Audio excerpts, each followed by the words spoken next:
Hello everyone, आज हम start करेंगे एक्सरसाइज 3.3। इससे पहले आप इसके दोनों एक्सरसाइज देख ही चुके हैं एंड आई होप कि आप लोगों को समझ भी आ रही हो। वैसे तो डाटा हैंडलिंग बहुत ही इजी चैप्टर है, ठीक है। Now start. फर्स्ट क्वेश्चन है आपका कि यूज द बार ग्राफ, ठीक है। 3.3 मतलब ये आपको बार ग्राफ दे रखा है, इसको यूज करते हुए आपको आंसर्स देना है, ठीक है। पहला क्वेश्चन है आपका कि which is the most popular pet. अब आपको ये देखना है, ये आपको ग्राफ दिख रहा है, इसमें आपको ये बताना है कि which is the most popular pet. अब देखिए जो डॉग है वो 8 है, ठीक है, और कैट्स आपके 10 हो गए, रैबिट्स आपके 2 हो गए, हाँ, हैमस्टर्स कितने हो गए आपके 5 हो गए, और अदर्स आपके कितने हो गए 3 हो गए, ठीक है। अब इसमें से बताना है कि मोस्ट पॉपुलर पेट कौन सा है आपका। तो मोस्ट पॉपुलर पेट कौन सा है आपका, कैट। तो आपका क्या आंसर हो जाएगा, कैट, ठीक है। हम क्या लिख देंगे यहाँ पे, कैट। उसके बाद नेक्स्ट क्वेश्चन है कि how many students have dog as a pet. मतलब कि कितने ऐसे स्टूडेंट्स हैं जिनके पास डॉग है, मतलब एक पेट के वे में। तो कितने ऐसे स्टूडेंट्स हैं आपके 8। आप लोगों को दिख ही रहा होगा कि मतलब 8 स्टूडेंट्स ऐसे हैं जिनके पास क्या है, डॉग है। इसमें यही पूछा कि how many students have dog, ठीक है। आई होप कि आप लोगों को समझ आ गया हो। Now come to question number 2, ठीक है। अब यहाँ पे आपका कि रीड द बार ग्राफ, आपको ये बार ग्राफ दिख रहा है, ठीक है, which shows the number of books sold by a book store. मतलब कि यहाँ पे आपको क्या दे रखा है कि नंबर ऑफ बुक्स हैं, और ये आपके क्या है, ईयर्स हैं कि 1989 में इतने, मतलब इतनी बुक्स सेल हुई हैं, बिकी हैं, हाँ, या फिर 1990 में कितनी है, 1991 में। तो आपको क्या बताना है, इसके आंसर्स बताने हैं। जैसे कि about how many books were sold in 1989, 1990 and 1992। मतलब ये बताना है कि 1989 में कितनी बुक बिकी हैं, 1919 में कितनी बिकी हैं, और 1992 में कितनी बिकी हैं, ठीक है।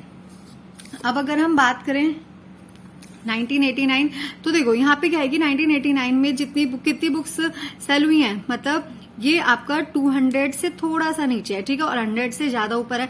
इट मीन्स कि जो यहाँ पे ये आपका होगा कितना हो जाएगा 175, कि 1989 में कितनी बुक्स सेल हुई हैं 175, कितनी बुक सोल्ड हुई है 175। उसके बाद आपको पूछा है इसमें कि 1990 में, अब देखो 1990 में कितनी बुक हैं, ये आपका ये भी 500 से थोड़ा सा नीचे है। इट मीन्स कि यहाँ पे क्या हो जाएगा आपका 475। यहाँ पे हम कितना लिख देंगे 175, क्योंकि 175 भी की है।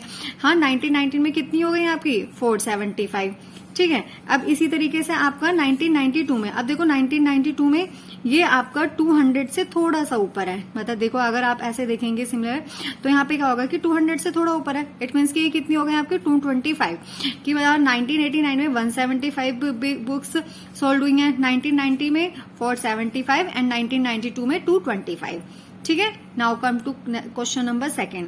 अब ये कि in which year were about 470 books sold. अभी आपने बताया कि मतलब अभी हमने देखा था इससे पहले क्वेश्चन में कि 1990 जो हमारा ईयर 1990 है उसमें 475 बुक्स हुई हैं सेल। तो यहाँ पे क्या आ जाएगा आपका आंसर 1990, ठीक, क्योंकि मतलब किसमें हुई है 1990 में। अब नेक्स्ट है आपका कि अबाउट 225 बुक सोल्ड, और आपका 225 बुक मतलब 1992 में, जब आपका ईयर 1992 है उसमें 225 बुक सोल्ड हुई हैं। तो यहाँ पे क्या जाएगा आपका 1992।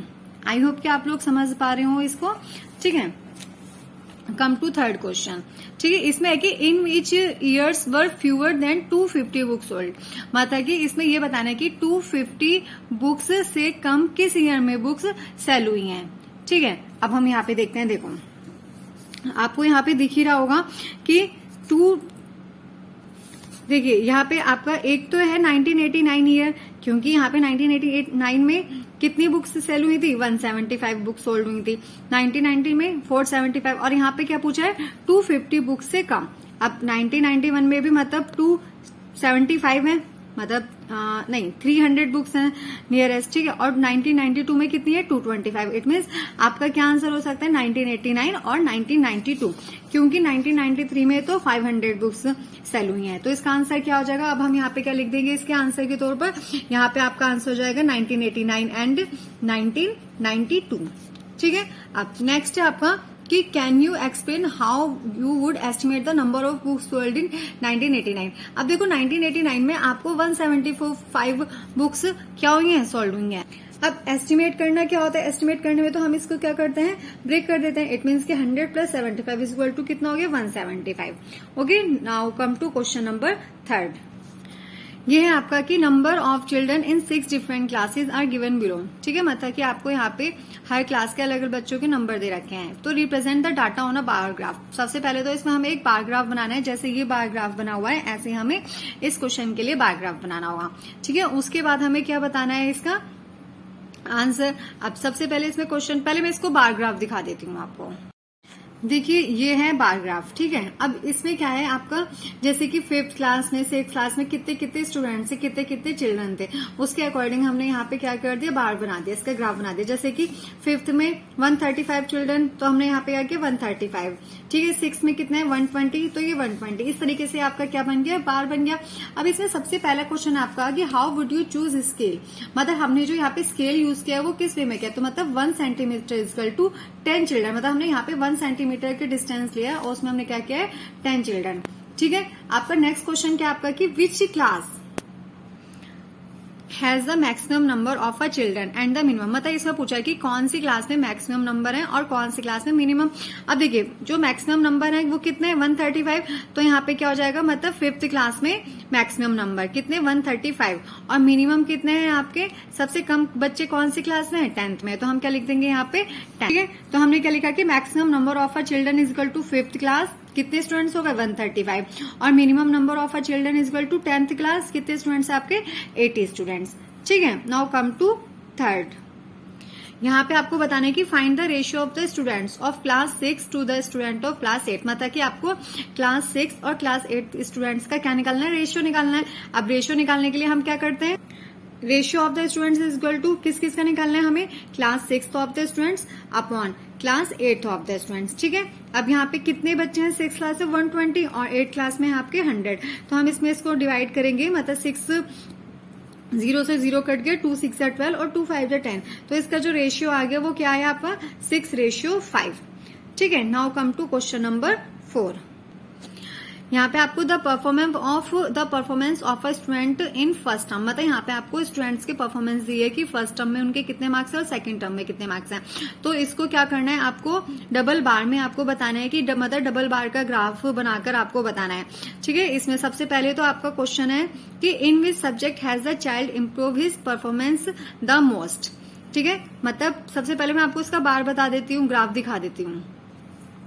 देखिए इसका बार ग्राफ है, जहाँ पे आपको ऐसे बनाना होगा। वैसे तो आप जहाँ पे मैंने ये शेड कर रखा है वहां पे आप अलग अलग कलर कर सकते हैं, लेकिन आपको बताना होगा कि किस कलर में आपका फर्स्ट टर्म है और किस कलर में आपका सेकंड टर्म है। जैसे कि आप मैंने यहाँ पे जिसमें शेड कर रखा है वो आपका फर्स्ट टर्म के मार्क्स हैं, और जहाँ पे शेड नहीं है वो आपके सेकंड टर्म से मार्क्स है। और इसमें स्केल जो हमने यूज किया वो कितना क्या है 1 सेंटीमीटर इक्वल टू 10 मार्क्स के अकॉर्डिंग। जैसे कि इंग्लिश में आपके फर्स्ट टर्म में कितने हैं, सेकंड टर्म में कितने हैं, हिंदी में फर्स्ट टर्म में कितने हैं, सेकंड टर्म में करना है, उसके अकॉर्डिंग हमने क्या बना दिया, आपका ये पूरा का पूरा एक बार ग्राफ बना दिया।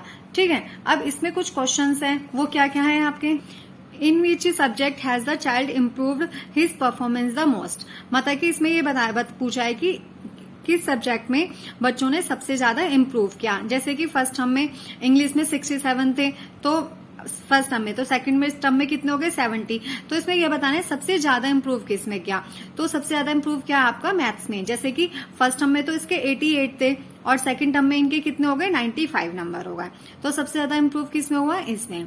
अब फिर है आपका in which subject is the improvement the least, कि सबसे कम इम्प्रूवमेंट किस में हुआ, वो हुआ है आपका सोशल साइंस में। जैसे कि फर्स्ट टर्म में तो 73 थे, लेकिन सेकंड टर्म में बहुत ही रेयर बढ़े, मतलब 75। ठीक है, अब है कि has the performance gone down in any subject, कि मतलब किसी ऐसी सब्जेक्ट में परफॉर्मेंस डाउन में गई है, तो वो आपको बताने की किस सब्जेक्ट में, और वो है आपका हिंदी। मतलब हिंदी में फर्स्ट टर्म में तो 72 मार्क्स थे, लेकिन सेकंड टर्म में क्या हो गए, कम हो गए 65। तो इसका आंसर समझ आ गया। जैसे इसका आंसर क्या हो जाएगा आपका मैथ्स, क्योंकि सबसे ज्यादा इंप्रूवमेंट मैथ्स में हुआ है, सबसे कम इंप्रूवमेंट किस में हुआ था, वो है आपका सोशल साइंस। ठीक है, अब सबसे ज्यादा मतलब हैज डाउन आई मीन किस सब्जेक्ट में फर्स्ट टर्म के अकॉर्डिंग सेकंड टर्म में कम मार्क्स आए हैं, वो है आपका हिंदी। ठीक है, now come to next question, question number 5। इसमें आपका क्या है कि consider the data collected from a survey of colony, मतलब यहाँ पे एक कॉलोनी में सर्वे किया गया है कि किसको वॉचिंग करना अच्छा लगता है या फिर पार्टिसिपेट करना अच्छा लगता है। जैसे क्रिकेट में खेलना किसे अच्छा लगता है, मतलब देखना किसे अच्छा लगता है, और उसमें पार्टिसिपेट करना किसे अच्छा लगता है। तो ये अलग अलग सबका क्या है, एक तरीके का सर्वे है। तो इसमें सबसे पहले तो है कि इसको एक डबल बार ग्राफ में बना के दिखाना है। ठीक है, तो वो कैसे होगा आपका, यहाँ पे मैंने आपको बना के दिखाया है सेम वही, जो आपका क्या नाम है शेड वाला है वो आपका क्या है वॉचिंग, और जो आपका विदाउट शेड है वो है आपका पार्टिसिपेटिंग। इसमें अलग अलग बार ग्राफ बनाए गए हैं, ठीक है। अब इसमें आपका जो सबसे पहला क्वेश्चन है वो क्या है कि which sport is most popular, कि मतलब इनमें से आपको ये बताना है कि कौन सा स्पोर्ट सबसे ज्यादा पॉपुलर है। तो क्या है क्रिकेट, क्योंकि क्रिकेट में वॉचिंग भी ज्यादा है और पार्टिसिपेटिंग भी ज्यादा है, ठीक है। तो यहाँ पे क्या हो गया आपका आंसर क्रिकेट, यहाँ पे हम लिख देंगे क्रिकेट। उसके बाद है आपका कि which is more preferred, watching और पार्टिसिपेटिंग इन स्पोर्ट्स। मतलब अब इसमें पूछा है कि पार्टिसिपेटिंग और वॉचिंग में से कौन सा सबसे ज्यादा प्रेफर में दिया हुआ है। तो सबसे ज्यादा देखो वॉचिंग है, क्योंकि मतलब लोगों को देखना ज्यादा अच्छा लगता है अकॉर्डिंग टू पार्टिसिपेट। तो यहाँ पे क्या आंसर आ जाएगा आपका वॉचिंग, ठीक है। Now come to question number 6।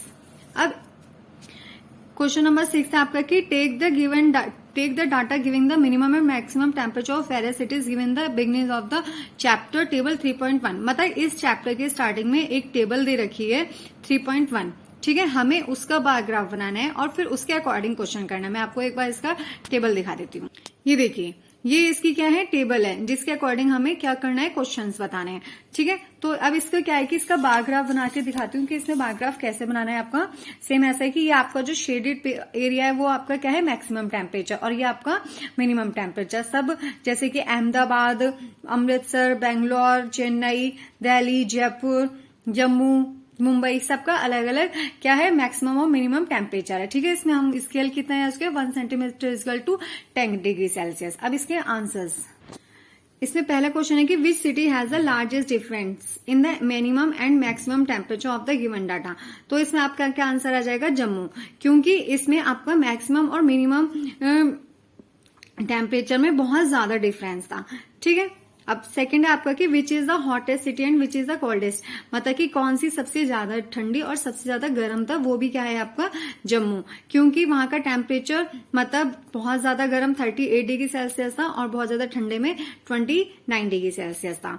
फिर है आपका कि name 2 cities where maximum temperature of one was less than minimum temperature of the other. तो इसमें क्या आ जाएगा आपका बैंगलोर एंड जयपुर और बैंगलोर एंड अहमदाबाद, ठीक है। तो हम यहाँ पे क्या लिखेंगे बैंगलोर एंड जयपुर और बैंगलोर एंड अहमदाबाद। अब नेक्स्ट है आपका कि name the city which has the least difference between its minimum and the maximum temperature. मतलब कि मिनिमम और मैक्सिमम का मतलब है कि ऐसी कौन सी सिटी है जिनमें बहुत ही ज्यादा कम डिफरेंस था उनके मैक्सिमम और मिनिमम टेम्परेचर में। तो वो क्या हो गया आपका मुंबई, क्योंकि मुंबई में मैक्सिमम और मिनिमम टेम्परेचर में बहुत ही कम अंतर था। एक आपका कितना था 31 डिग्री सेल्सियस, तो एक आपका 27 डिग्री सेल्सियस था। इट मीन्स कि बहुत ही कम डिग्री सेल्सियस में इन दोनों का अंतर था। आई होप कि आप लोगों को समझ आ गया हो। अगर आप लोगों को मेरी वीडियो समझ आ रही है तो ज्यादा से ज्यादा इसे शेयर करें, ज्यादा से ज्यादा चैनल को सब्सक्राइब करें। Thank you so much for watching my videos and subscribe my channel. Thank you.